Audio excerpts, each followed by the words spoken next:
No, Get out. No. We should aim for 5:30. don't think so. Aim for 5:30. The boys.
It's always a good.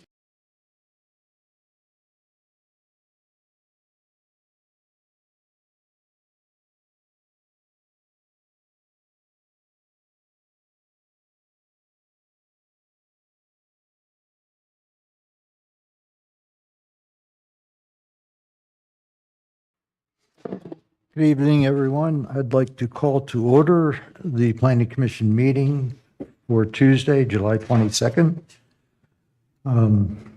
Madam Secretary? Chairman Cattouli, Present. Commissioner Bellamy, Here. Commissioner Goszewski, Commissioner Horton, Commissioner Prince, Commissioner Wise. Chairman, you have a quorum. Thank you. Do we have any communications? We have just a swearing in ceremony to start. Yeah. Okay. Mr. Oler, if I could ask you to stand, we'll go ahead and swear you in. And I'm going to say the oath, and if you will repeat after me. I do solemnly affirm that I am duly qualified, Do solemnly affirm that I am duly qualified, according to the Constitution of this state, according to the Constitution of this state, to exercise the duties of the office to exercise the duties of the office to which I have been appointed, to which I have been appointed, that as a member of the Planning Commission for the city of North Myrtle Beach, that as a member of the Planning Commission of the City of North Myrtle Beach, I will equally, fairly, and impartially, I will equally, fairly, and impartially, to the best of my ability and skill, to the best of my ability and skill, exercise the trust reposed in me, exercise the trust reposed in me, and I will use my best endeavors and I will use my best endeavors to preserve the peace and to carry into effect, to preserve the peace and to carry into effect, according to the law, the purposes for which I've been appointed. according to the law, the purposes for which I have been appointed, And I will preserve, protect, and defend and will preserve, protect, and defend the Constitution of this state and the United States. the Constitution of this state and of the United States. So help me God. So help me God. Thank you so much and welcome aboard. Thank you. Welcome home. Thank you. Gentlemen. Okay. One more item of housekeeping. We need to approve meeting minutes for June 17th and July 8th meetings. I'd like to hear a motion for approval. So moved. Anyone opposed? Let's vote. All in favor? Aye. Opposed? Ayes have. Okay, Suzanne, new business. Okay. Item 6A is a major PDD amendment to the Parkway Group PDD, creating Eagles Nest Village, a retail center with retail and office space, convenience store, and restaurants on a 5.4 acre site on Water Tower Road. As you can see, this site, the full access driveway into the site is aligned with the driveway that you guys most recently considered for a Parkway Group PDD amendment at the 7-Eleven across the street.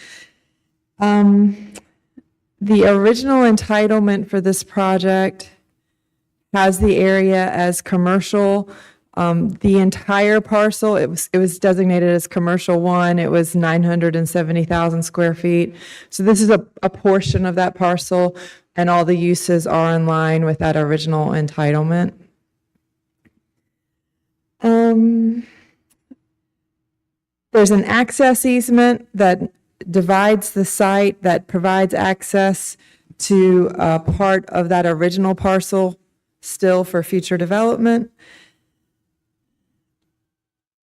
Building 1 is multiple leasable tenant spaces. Building 2 is a service station and a small restaurant with gas pumps that are visible from Water Tower Road, and that area has its own exit right in, right out onto Water Tower Road.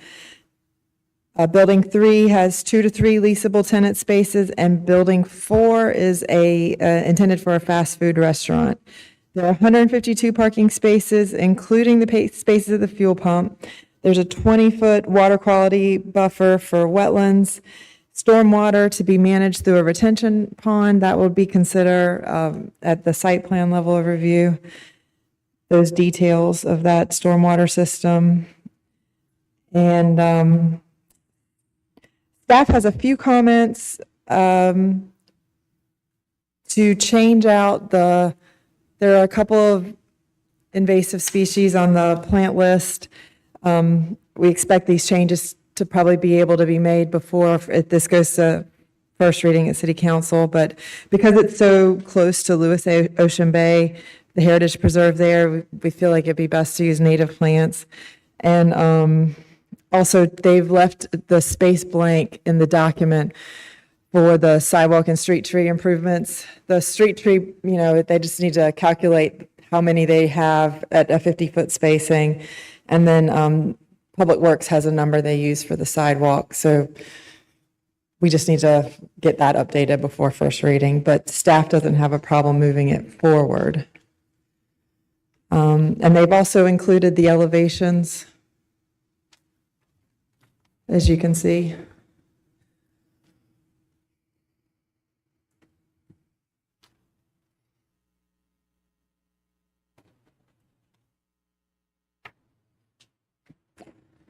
That's all. That it?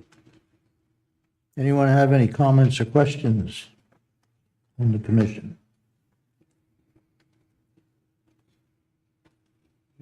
Expect that there'll be any issue with the 2 revisions? No.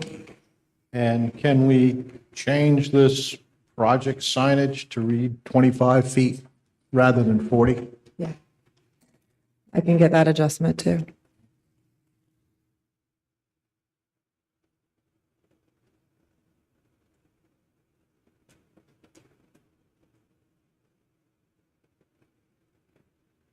Is there supposed to be an impervious ratio calculation?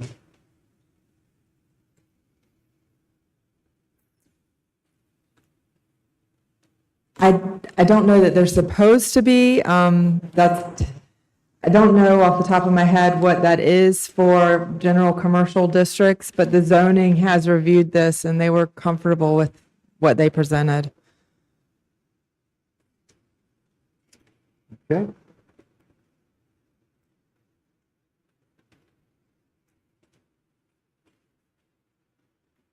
Any other comments or questions?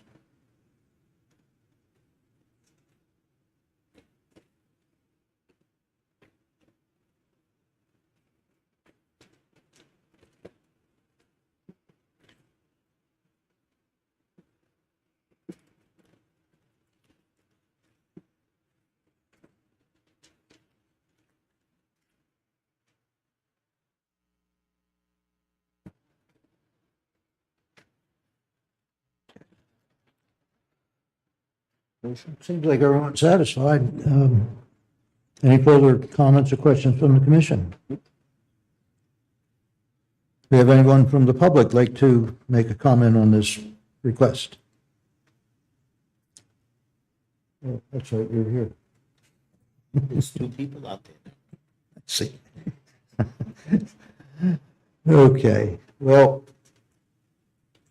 if no one has any further questions, I'll entertain a motion to approve. I'll make a motion that we send forth a recommendation of approval of the major PDD Z-25-9, noting the three minor changes as we discussed in Okay. All those in favor? Aye. Aye. Opposed? Ayes have it.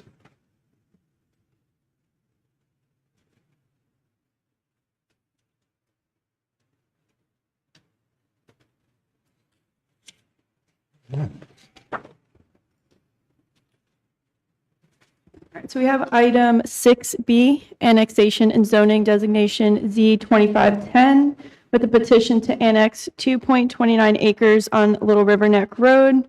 The lot is currently unincorporated and zoned CFA by Horry County, and this petition is requesting the zoning district R1. The parcel is vacant, undeveloped, and contains a city-owned pump station. Surrounding parcels within the city limits are zoned R1 and PDD. Some looking at the questions we considered by ordinance, so the relationship of the request to the comprehensive plan. The proposed zoning designation R1 is not a primary or secondary recommended zoning district. Whether the request violates or supports the plan. R1 zoning is inconsistent with the conservation community land use classification. But as the least intense zoning district, this district best serves the goals of the plan given the current conditions. Whether the use is permitted by the proposed change would be appropriate in the area. The uses permitted in the R1 district would be appropriate in the area. Current public rights-of-way do serve this area. Access to Little River Neck Road is subject to South Carolina DOT encroachment permit approval. And to further subdivide this parcel, right-of-way will have to be created. And public water and sewer are available to the parcel. There are no issues at the staff level. So if you do choose to forward to City Council recommendations of approval, I recommend option C, to recognize substantial change or changing conditions or circumstances in a particular locality.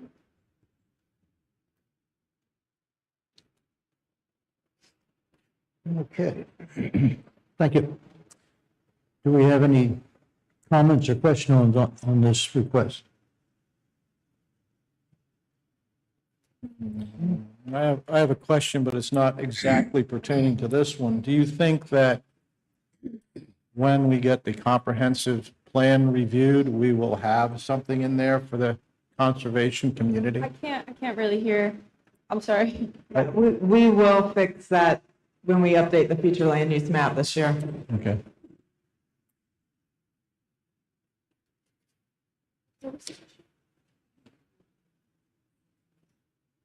Any other questions? Does anyone from the public have any questions?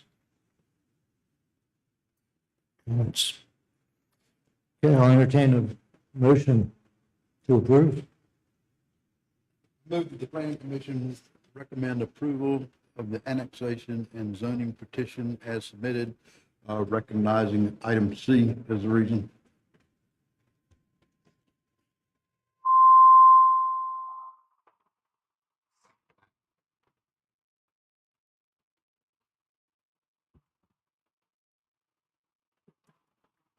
We have a chance for comments?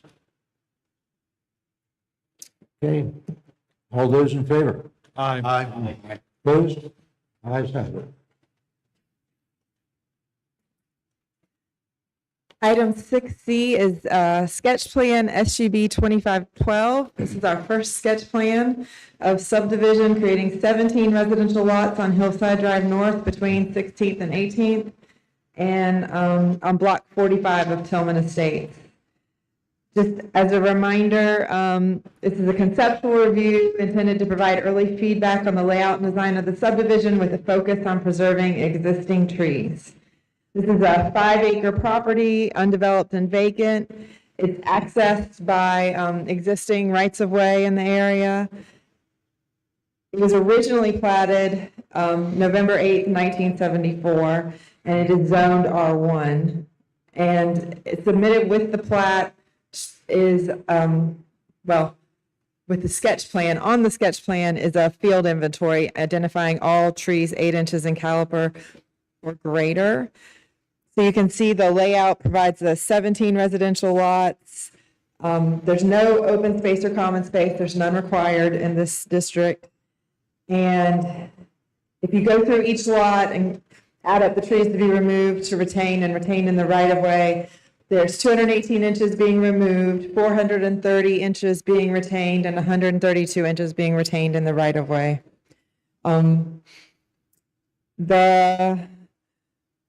There's been no measure of tree quality included with this proposal.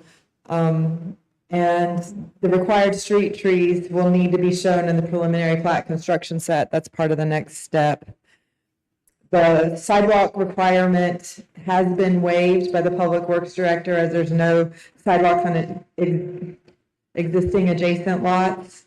And then Public Works had a few notes that do not really apply to this step. They would apply to the preliminary plat, but the adjustments to the proposed water line alignment along Springland will be required. Sewer utility easement will be required along the frontage of lots 4 through 8. And the stormwater management concept is not approvable as presented.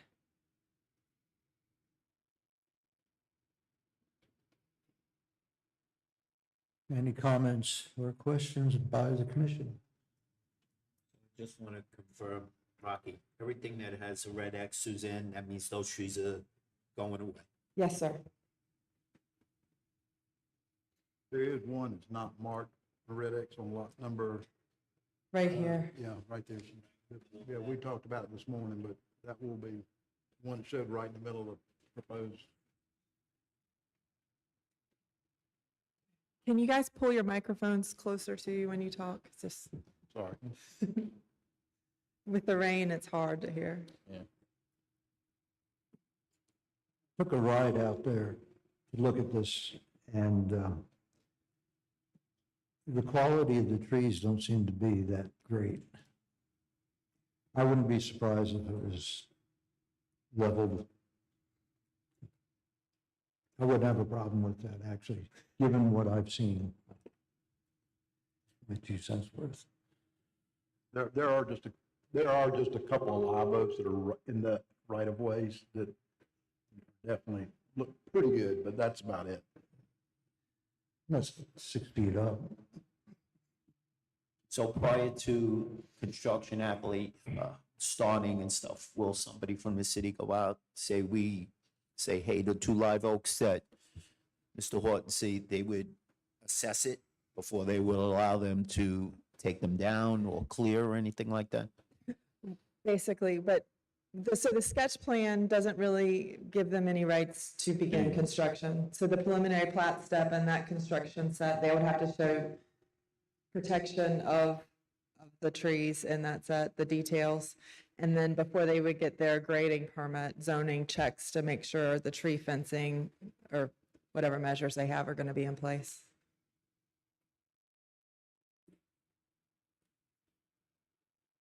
Right now, on Hillside Avenue, it's like a storage facility for old sewer pipes, rocks. Yes, all right. Technically, it's being used as a dumping site. I would, say, get it cleaned up.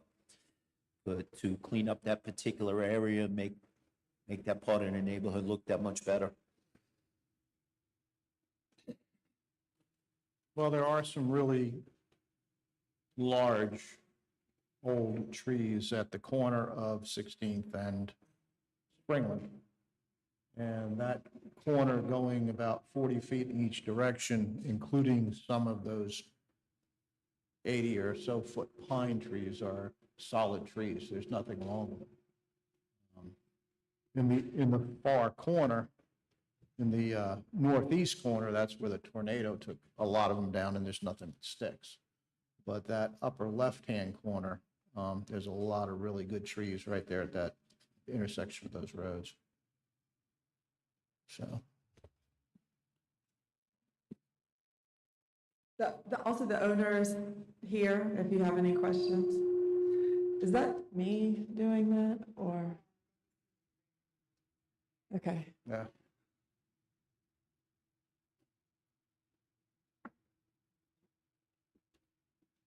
I'm sorry, what did you say? I said the owner of the property, the Oh, okay. developer is here, if you Oh, have okay. questions. Well, my question is up in this corner where Springland and 16th meet, Lot number 4? which borders lot number 4 and lot number, well, it goes along Springland, along 4, and then down 16th, to where that gravel kind of cutout is. I guess they did utility work or whatever. Yes, sir. Is there any problem with saving the majority of those where they would go all the way to the backs of these lots? No, I think that'd be fine. Jared Roberts here. I think the intent was it not with the red marks were the ones that were Right. intended to be removed? They're showing them. So all of those were intended to be. And remain in- I don't have a problem with that. I mean, like I said, the tornado took care of a lot of them. They did. But that corner up there, there's a lot of good, heavy, solid, upright, including hardwoods and pines. I agree. um, Yes, sir. That would make a nice buffer there. Yes, sir. Absolutely. Okay. Jared Roberts. Yes, ma'am. All right. Thank you.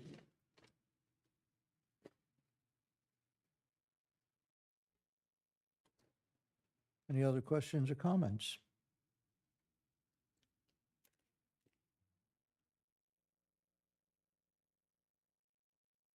Anything from the public? Nope.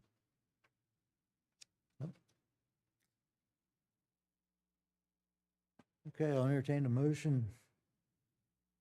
Mr. Chairman, I move the Planning Commission approve the sketch plan, SUB 25-12, prepared for Block 45, Tillman Estates, as submitted. Second.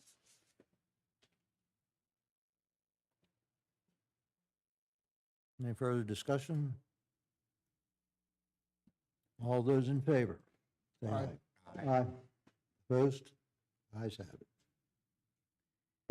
Item 6D, zoning ordinance text amendment ZTX 25-6. This has been withdrawn from consideration by staff. This was brought forward under an incorrect assumption. No action required by the commission. Correct.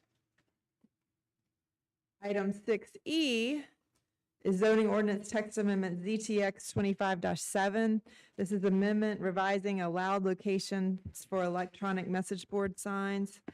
They are currently prohibited in the R4 and RC districts. These run along the entirety of Ocean Boulevard, except for where there are PDD, and there's one large section of R1 in the Tillman section. This prohibition was created to preserve the visual quality and character of the oceanfront corridor. However, several of the city's key redevelopment corridors, mainly Main Street, 37th Avenue South, 17th Avenue South, and Sea Mountain Highway, terminate at Ocean Boulevard at these locations, and they include RC zone properties. These are priorities for reinvestment. So this proposed amendment would maintain the prohibition of those signs along Ocean Boulevard, but allow them in those RC zoning districts along those historic main streets to support ongoing redevelopment and aesthetic improvements in those corridors.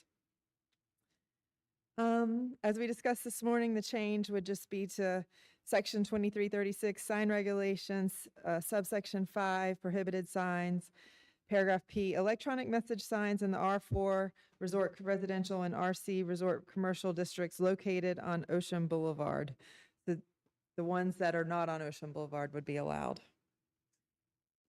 And staff has no comments.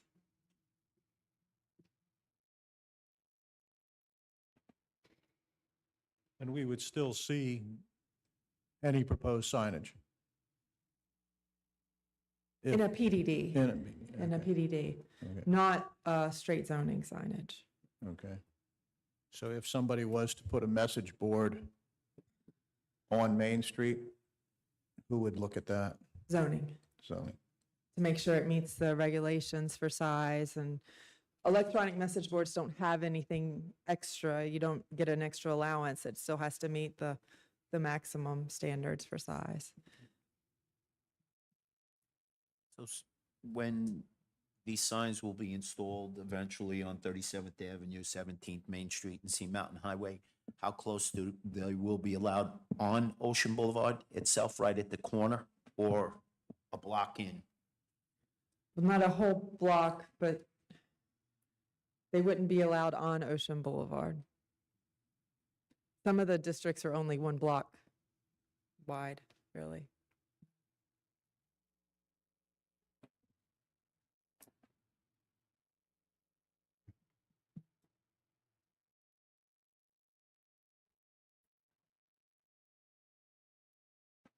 Okay. Any further questions, comments? Anyone from the public have a comment or question?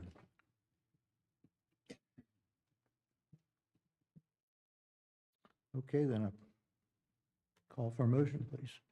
I move that the Planning Commission recommend approval of the zoning ordinance text amendment ZTX-25-7 as submitted.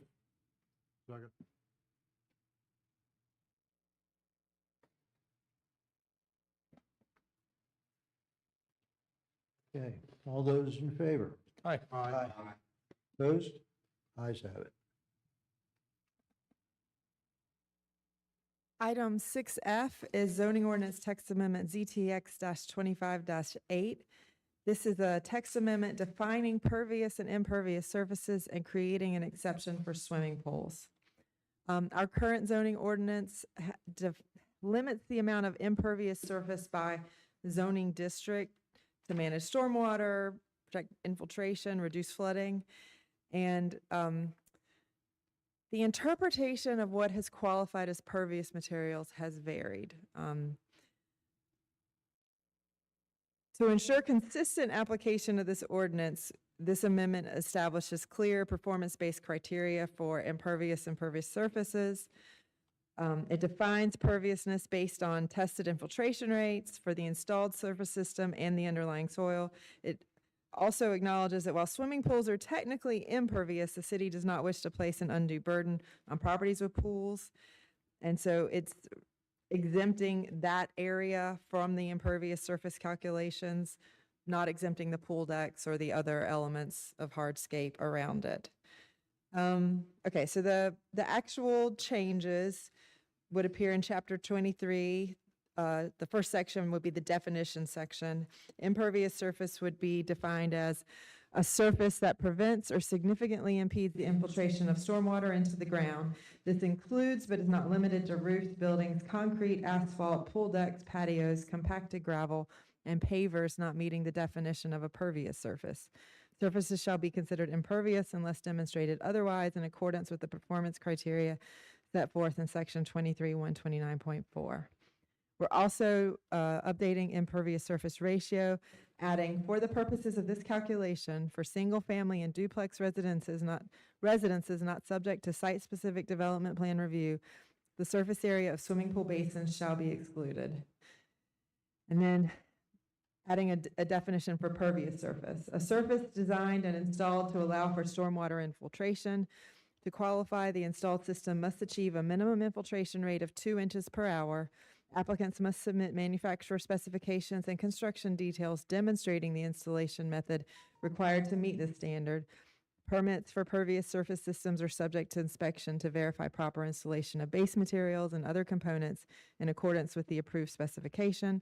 Property owners are also responsible for maintaining the surface to ensure continued infiltration performance over time. And then we're adding another section to the general and supplemental. Standards for pervious surfaces and impervious surfaces for single-family and duplex residences not subject to site-specific development plan review. This section is intended to ensure consistent and performance-based evaluation of surfaces for the purposes of calculating compliance with impervious surface limits established in individual zoning districts. Standards to be considered pervious and excluded from impervious surface calculations, a material or system must be installed in a manner that allows water infiltration through the surface and into the ground, demonstrate a minimum infiltration rate of 2 inches per hour based on manufacturer testing or accepted industry standards, be installed according to manufacturer specifications, including required base materials and installation methods to achieve pervious performance. Permits for pervious surfaces are subject to inspection to confirm installation per approved specifications. Property owners are responsible for maintaining the system to ensure continued infiltration over time. If these criteria are not met, the surface will be considered impervious regardless of material type or labeling. And then exemption for pool basins. Although swimming pool basins are impervious, they are excluded from the calculation of pervious surface coverage. This exemption applies only to the pool basin, not to surrounding pool decks, patios, or hardscape. This provision acknowledges the widespread use of pools as valued amenities in residential and resort areas and is intended to avoid undue burden while maintaining effective stormwater controls.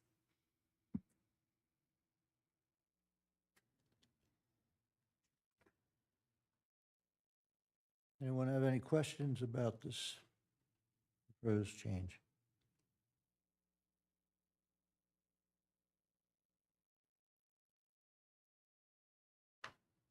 Questions, comments?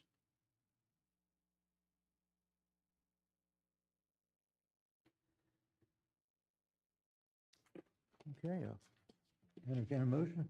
Mr. Chairman, I move the planning commission recommend approval of the zoning ordinance text amendment ZTX 25-8 as submitted. Second.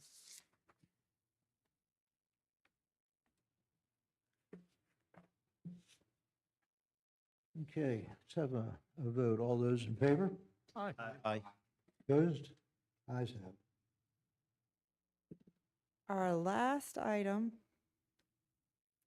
is Capital Improvement Project Review, CIP 25-1. In accordance with Section 629-540 of the SC Code of Laws, we're presenting this proposed water transmission improvements project for your review to make sure that it supports the goals of the comp plan. This is a critical capital improvement project to increase system-wide water capacity and service reliability. There's 2 phases. The first portion includes this water tank, and then the first phase of water transmission line.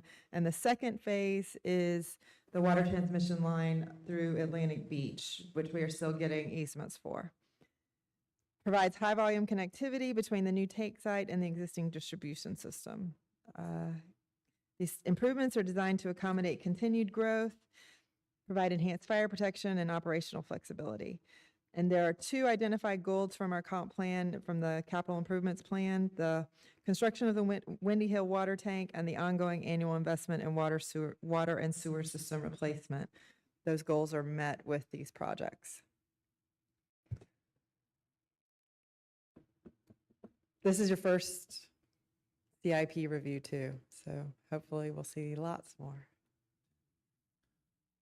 When do you think we'll get the phase 2 of the water line?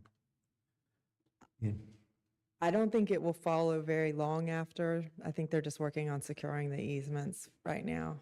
We'll get to see that when they're finished, right? You'll get to see, it's all included in these drawings. Right. I believe phase 1 is this first section, and then phase 2 Right. moves along parallel. Have phase 2 drawings yet, because they're not. No, these are all, it's all included in here.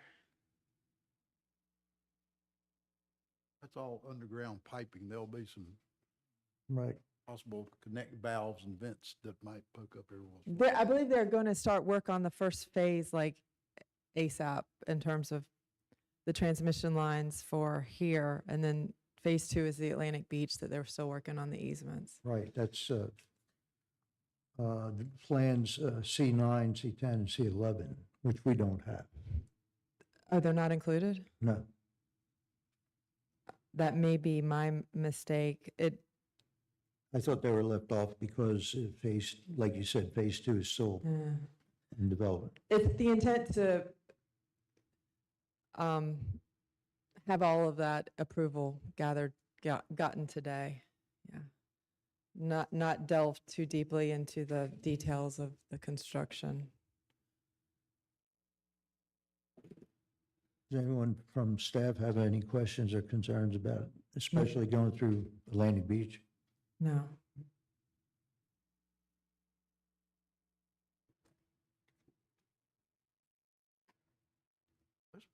Pretty much detailed plan showing where it's going. Mm-hmm. There's pretty much detail where that pipe's Oh, yeah. going. Mm-hmm. It is pretty much. I mean, each one of those blocks is a drawing. One of those boxes is drawing. Miss Suzanne, so this new tank is actually replacing the one that's there, or is this going to be an additional This to will be, help us? yeah, an additional tank. It will be right next to the existing one here. This will be the new one. And that 30-inch transmission line is going to be able to handle the water volume from both those tanks to get it up to us? Yes, sir.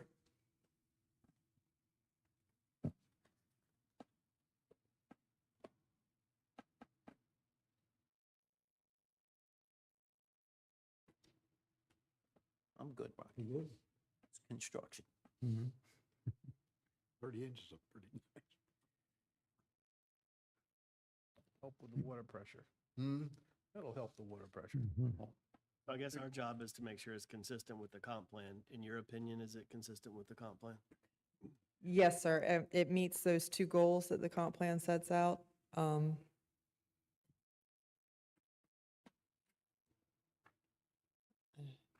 It appears to be consistent to me, yeah. It's good to see that the infrastructure is keeping up with the development.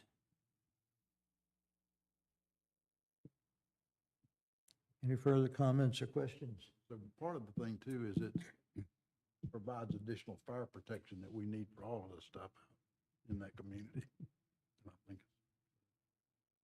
it's a required and good thing.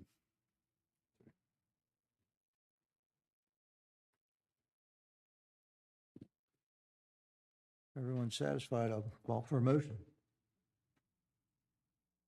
I move the planning commission find the proposed capital improvement project CIP-25-1 to be consistent with the comprehensive plan as submitted.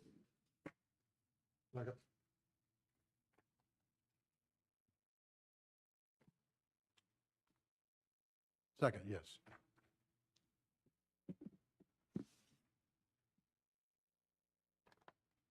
Okay, any comments from the public on this?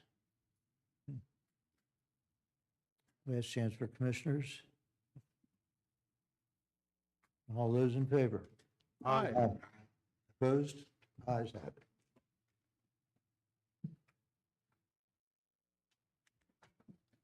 Anything else, Suzanne? Not tonight. Okay, I'll entertain a motion to adjourn. So moved. Those in favor? Aye. Aye. Thank you, everyone. Want to do that for the first meeting, huh? That's good.